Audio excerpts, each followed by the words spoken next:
Do you often find yourself struggling to survive hunts or loop ghosts in Phasmophobia? Well, look no further, because I can guarantee that if you follow all of the steps I show you in this video, you will immediately improve at looping the ghost and surviving hunts like a pro. During the course of this video, I'm going to cover 3 key things that you need to know and understand about looping ghosts in Phasmophobia.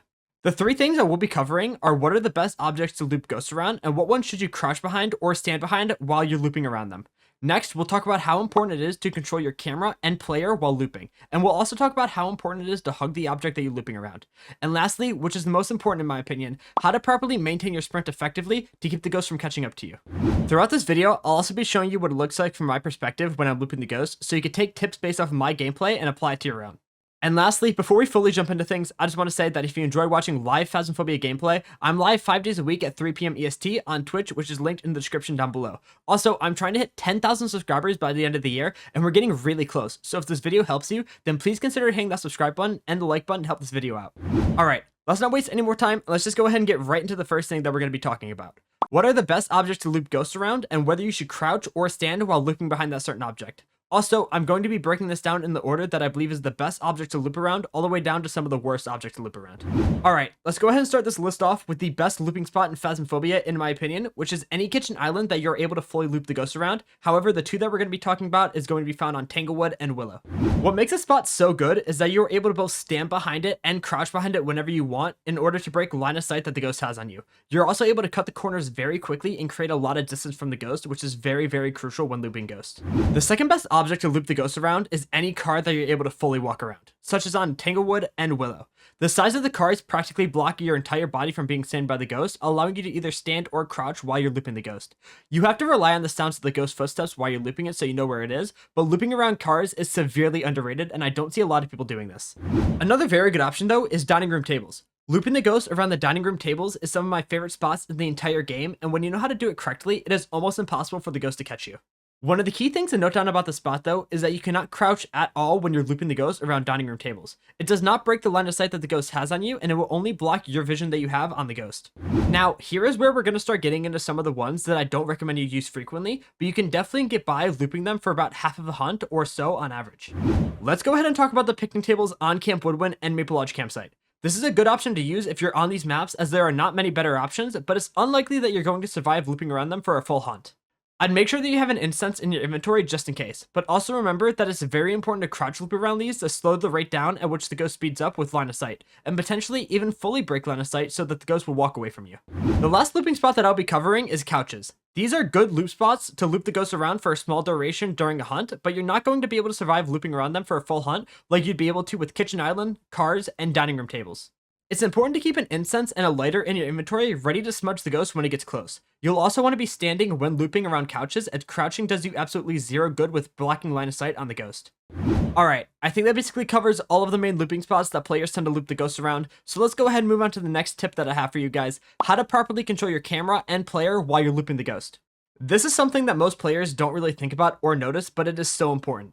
I'm going to show you 2 examples of me looping the ghost around the kitchen island on Tanglewood. One of the examples is going to show me incorrectly looping the ghost, not controlling my camera or my player properly, and the second one is going to show you how to properly control your camera and player. I'm also going to have a keyboard overlay on screen so you can follow along with my movement and mimic those in your own gameplay. This is the example of what you should not be doing while you're looping the ghost and what your gameplay should not look like. You'll notice that I'm not properly maintaining my sprint. I'm very panicky and I'm not keeping the ghost in my vision at all times. I'm constantly looking back and getting stuck on stuff, and I'm not hugging the object that I'm looping around. Ultimately, this is going to end with you dying to the ghost 9 out of 10 times. Now, let's go ahead and take a look at how I normally loop the ghost. You want your gameplay to look exactly like this while you're looping. You'll notice that this gameplay is much more different from the first one that you just saw. I'm maintaining my sprint properly, I'm not panicking, and I'm keeping the ghost in my vision at all times.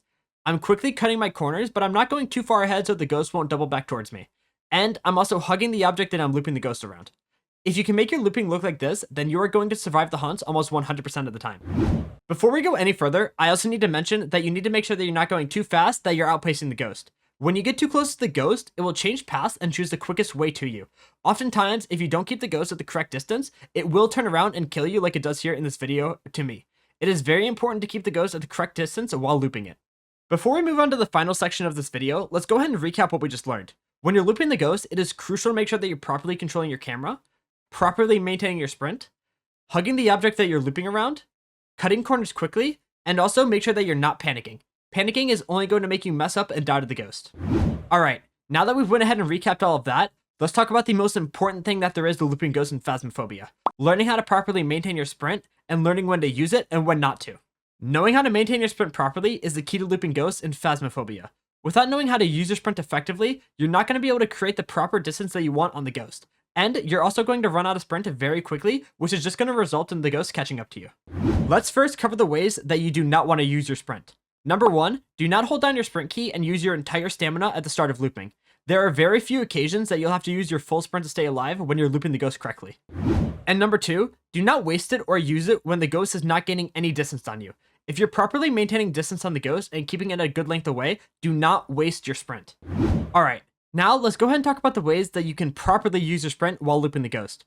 Number 1, tap your sprint button frequently when the ghost is gaining distance on you, but do not hold it down for long periods of time. Number 2, if you're creating good distance on the ghost and you're able to afford waiting a bit before sprinting again so your stamina fully recharges, then you should stop using sprint for a second and let your stamina fully recharge. And lastly, number 3, only use all of your sprint if the ghost is closing way too much distance on you.